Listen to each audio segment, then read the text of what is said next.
Очень легко. Если речь идет о защите себя и своей семьи. It is very easy when it comes to protecting oneself and one's family, С чего one's homeland. начались события? We won't attack anyone. С госпереворота и с начала боевых действий на Донецке. When did the developments in Ukraine start? На Донбассе. Вот с чего. И мы Since the coup защищаем d'etat and the свою hostilities in Donbass begun, и наше that's when they started. Что And we're касается, protecting our people, религии в целом, ourselves, our она, homeland, and our знаете, future. она не во внешних проявлениях, и в том, чтобы ходить As for religion in general, или бить головой в пол. Она в сердце. you know, it's not about external manifestations. It's not about going to church every day or banging your head on the floor. Человекоориентированная. И, It is in the heart. And our culture is so human-oriented. гений. Dostoevsky, who was very well known in the West and the genius of Russian culture, Russian literature, spoke a lot about this, about the Russian soul. Русский человек, российский человек, он думает больше о вечном, он думает больше о ценностях. After all, Western society is more pragmatic. Russian people think more about the eternal, about moral values.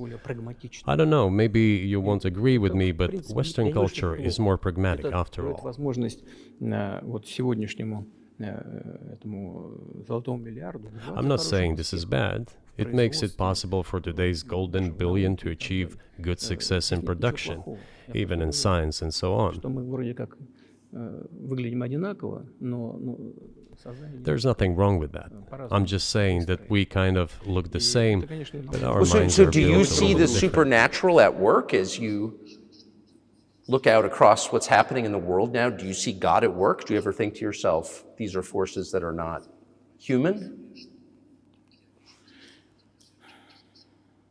Да нет, я, честно говоря, так не думаю. Я думаю о том, что No, to be honest, I don't мировое think сообщество so. развивается вот по своим внутренним My opinion is that the development of the world community is in accordance with the inherent laws, and those laws are what they are. Так было всегда в истории человечества. It's always been this way in the history of mankind. Размножались, Some nations and countries rose, became stronger and more numerous, and then left the international stage, losing the status they had accustomed to. наверное, не нужно приводить эти примеры, но начиная There's probably no need for me to give examples, but we could start with the Genghis Khan and horde conquerors, the Golden Horde, and then end with the Roman Empire. человечества каждый It seems that there has never been anything like the Roman Empire in the history of mankind. потенциал варваров постепенно накапливался.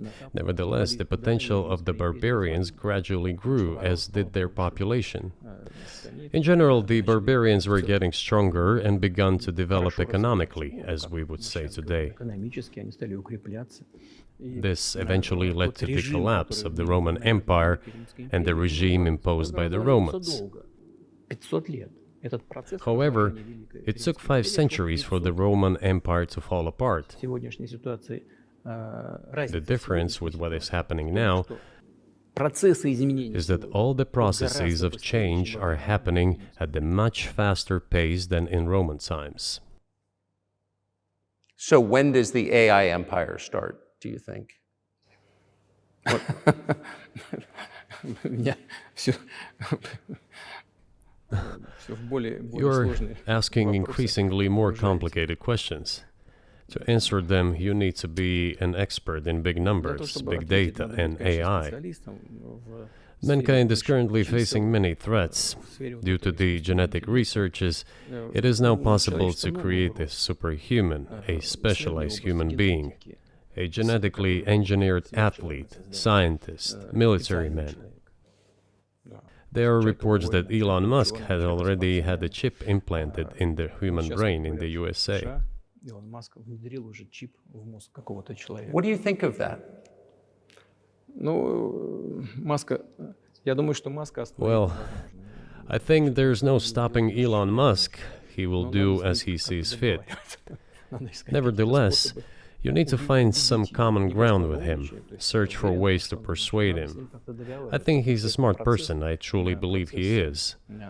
So you need to reach an agreement with him because this process needs to be formalized and subjected to certain rules. Того, что будет происходить с ним, в связи с развитием вот этих новейших исследований и технологий в генетике. Humanity has to consider what is going to happen due to the newest development in genetics or in AI.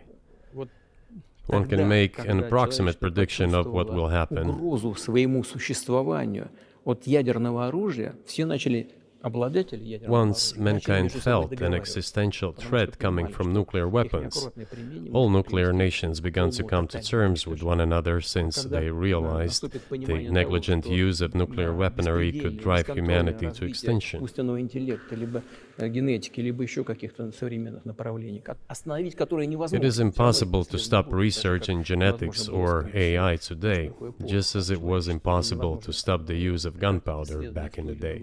Эти исследования все равно будут. Но когда человечество почувствует угрозу для себя. But as soon as we realize that the threat comes from unbridled and uncontrolled development of AI, or genetics, or any other field, the time will come to reach an international agreement on how to regulate these things. I appreciate all the time you've given us. I just got to ask you one last question, and that's about someone who's very famous in the United States, probably not here, Evan Gershkovich, who's the Wall Street Journal reporter. He's 32, and he's been in prison for almost a year. This is a huge story in the United States, and I just want to ask you directly, without getting into the details of it or your version of what happened, if as a sign of your decency, you would be willing to release him to us and we'll bring him back to the United States.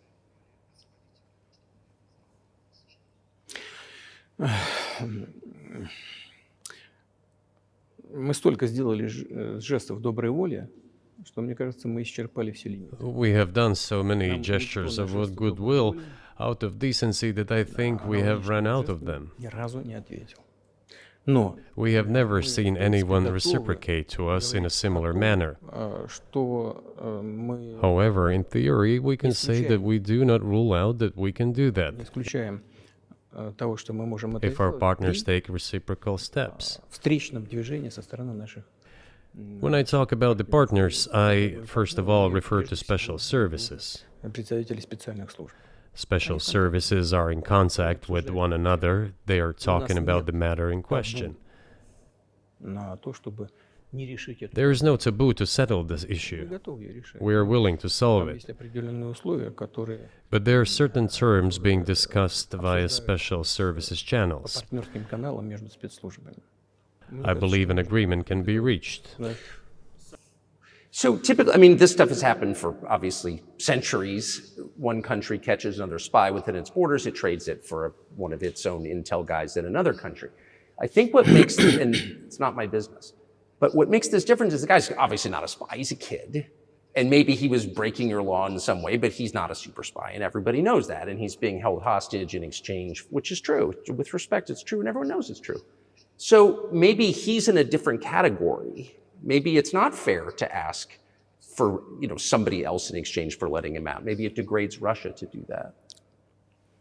Вы знаете, можно как угодно говорить, что такое шпион, что не шпион. You can give different interpretations to what constitutes a spy, but there are certain things provided by law. If a person gets secret information and does that in a conspiratorial manner, then this is qualified as espionage. And that is exactly what he was doing. He was receiving classified, confidential information, and he did it covertly. Maybe he did that out of carelessness or his own initiative. Considering the sheer fact, this is qualified as espionage. The fact has been proven, as he was caught red-handed when he was receiving this information. If it had been some far-fetched excuse, some fabrication, something not proven, it would have been a different story then. But he was caught red-handed when he was secretly getting confidential information. What is it then? But are you suggesting that he was working for the US government or NATO, or he was just a reporter who was given material he wasn't supposed to have? Those seem like very different things. Я не знаю, на кого он работал. Но повторяю еще. I don't know who he was working for. But I would like to reiterate that getting classified information in secret is called espionage, and he was working for the US Special Services, some other agencies. I don't think he was working for Monaco, as Monaco is hardly interested in getting that information. It is up to special services to come to an agreement. Some groundwork has been laid. There are people who, in our view, are not connected with special services. Let me tell you a story about a person serving a sentence in an allied country of the US. That person, due to patriotic sentiments, eliminated a bandit in one of the European capitals. During the events in the Caucasus, do you know what he was doing? I don't want to say that, but I will do it anyway. He was laying our soldiers, taken prisoner, on the road and then drove his car over their heads. What kind of person is that? Can he even be called human? But there was a patriot who eliminated him in one of the European capitals.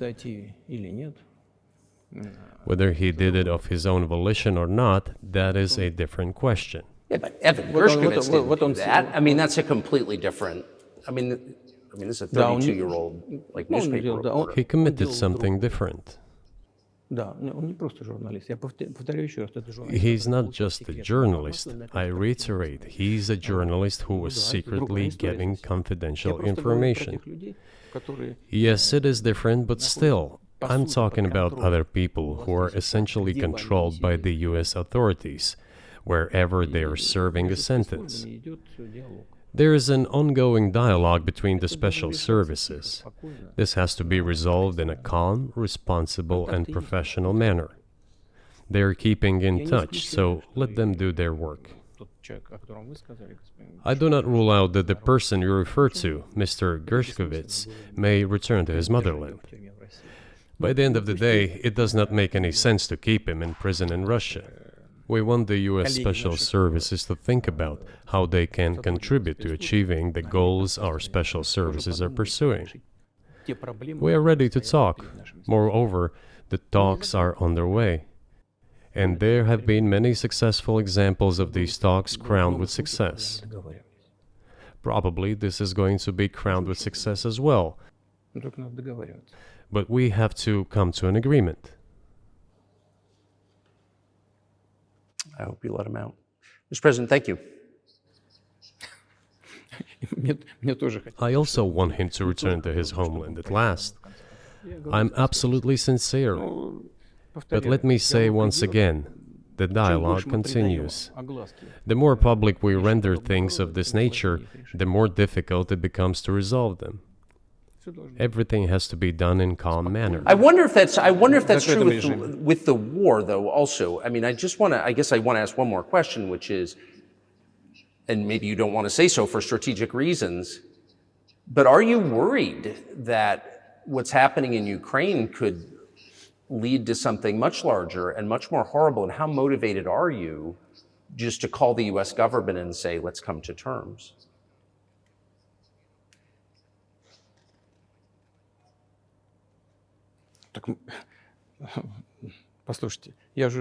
I already said that we did not refuse to talk. We are willing to negotiate. It is the Western side, and Ukraine is obviously a satellite state of the US. It is evident. I do not want you to take it as if I'm looking for a strong word or an insult, but we both understand what is happening. The financial support, 72 billion US dollars, was provided. Germany ranks second, then other European countries come. Dozens of billions of US dollars are going to Ukraine. There's a huge influx of weapons. In this case, you should tell the current Ukrainian leadership to stop and come to a negotiating table, rescind this absurd decree. We did not refuse. Sure, but you already said it. I didn't think you meant it as an insult, because you already said correctly, it's been reported that Ukraine was prevented from negotiating a peace settlement by the former British Prime Minister acting on behalf of the Biden administration. So of course they're a satellite. Big countries control small countries. That's not new. And that's why I asked about dealing directly with